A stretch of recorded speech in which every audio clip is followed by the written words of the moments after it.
Punjab assembly 523% کم و بیش انہوں نے اپنی تنخواہیں بڑھا دی، اور ساری اکثر سیاسی جماعتیں ایک پیج پر، وہاں کوئی جھگڑا نہیں، اپوزیشن کا حکومت کو کوئی جھگڑا، ہاں تمہارے باپ کا مال ہے یہ، اس قوم کے ٹیکس سے تم عیاشی کرو، اور قوم کے بوڑھوں کو پینشن کے لیے پیسے نہ ملتے ہو، اضافہ نہ ہوتا ان کا، تمہارے ابا جان کے پیسے سے تم نے اضافہ کیا ہے، جواب نہیں دینا اللہ سبحانہ و تعالیٰ کو۔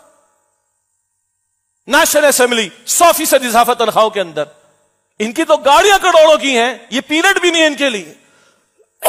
Why then for an increase for you؟ 2-4 غریب غربا ہیں جن کو میں جانتا ہوں، چھوٹی جھوپڑیوں میں رہنے والے، شاید وہ کسی اسمبلی کے اندر ہوں گے، ادروائز تو کروڑوں کی تو ان کی گاڑیاں ہیں۔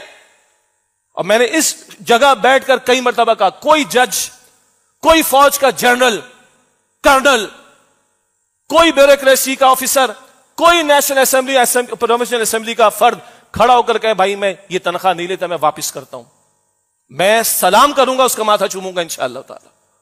اور یس آپ کے بیوی بچے ہیں، بھائی مجھے 18 ملنے، میں 8 لاکھ پہ گزارا کر لوں گا، 2 بچے ہیں بس، میں اس کی بات کروں جن کے 2 ہیں، 10 لاکھ پہ گزارا کروں گا، میں 8 واپس کرتا ہوں اس قوم کو، میں خدا کی قسم آپ کا ماتھا چوموں گا، میں آپ کے ہاتھ چوموں گا آ کر۔ میں نے ادھر بیٹھ کے کہا یہ ریکارڈ ہوتا ہے، پوری دنیا میں جاتا ہے، ہو سکتا ہے چند ہوں گے، میں نفی نہیں کر سکتا، مگر کوئی آئے بھائی میں ماتھا چوموں آپ کا، میں اس جگہ بٹھا کر آپ کو دنیا کے سامنے پریزنٹ کروں کہ انہوں نے اس قوم کا احساس کیا، انکریمنٹ تو دور کی بات ہے، یہ 18 لے رہے تھے، انہوں نے 8 چھوڑ دیے قوم کو، 10 چھوڑ دیے قوم کو، not a single one. F B R 1010 گاڑیاں ہم نے خریدنی، چیئرمین کہتے ہیں 700 ارب کی کرپشن ایف بی آر میں ہوتی، میں فائلر ہوں بھائی، میرا ٹیکس کٹتا ہے، آپ کا کٹتا ہے، بزنس کمیونٹی اتنا ٹیکس نہیں دے رہی جتنا آپ اور میں سیلریڈ پرسنز دے رہے ہیں، ایف بی آر میں جمع ہوتا ہے نا، وہ قوم پہ خرچ ہونا چاہیے۔ ایف بی آر کا چیئرمین کھڑا ہو کر کہتے ہیں سینیٹ کے اندر کہ ہاں جی 700 ارب کی کرپشن تو ہمارے ہو رہی ہے، اور تم یہ عیاشی کہ تمہیں 1010 گاڑیاں چاہیے، استغفر اللہ۔ یہ ہمارا میری ٹائم کا بزنس، سمندر کے ذریعے سارا بزنس، پورٹس کے ذریعے ہزاروں ارب روپے کی کرپشن ہو رہی ہے، یہ اخبارات چھاپ رہے ہیں، سارا کچھ آڈٹ ہوئے، انالیسس ہوئے، سارا کچھ آ رہا ہے، یہ لوٹ مار لگی پڑی۔ 73 کھرب روپے کے مقروض ہیں میں اور آپ، 73 کھرب روپے کے،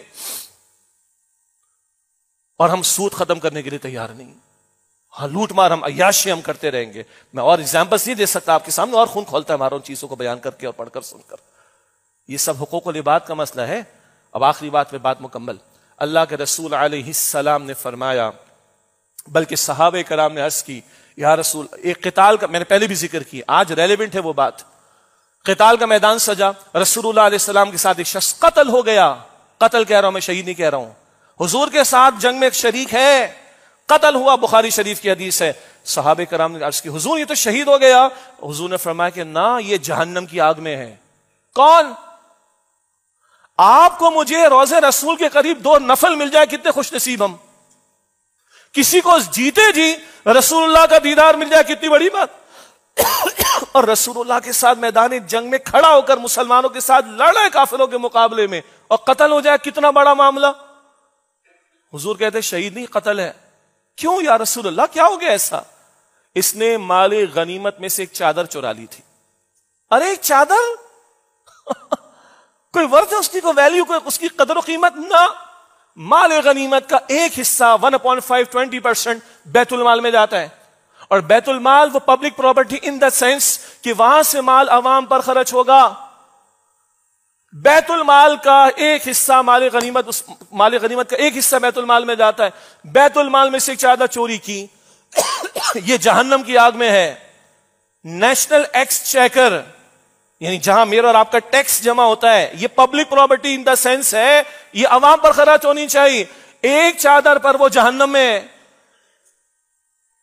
باقی لوگ خود ہی فیصلہ کر لیں، مجھے کچھ کہنے کی ضرورت ہے؟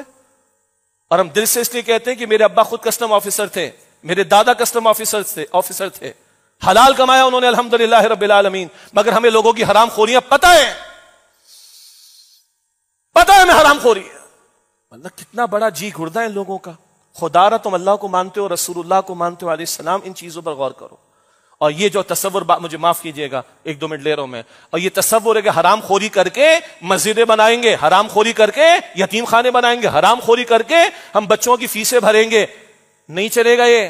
اللہ پاک ہے، میرے اور آپ کے رسول نے فرمایا علیہ السلام، اللہ پاک ہے اور پاک کو قبول فرماتا ہے، حرام کو قبول نہیں فرماتا۔ اللہ مجھے اور آپ کو بھی، پہلے ہم سب کو اصلاح کی توفیق دے، حقوق اللہ حقوق العباد دونوں کی جو کوتاہی اس کے ازالے کی توفیق دے، آج معافی تلافی کرنے کی کوشش دے، اور اللہ ہماری بڑوں اور ہمارے حکمرانوں کو بھی اس کی توفیق عطا فرمائے۔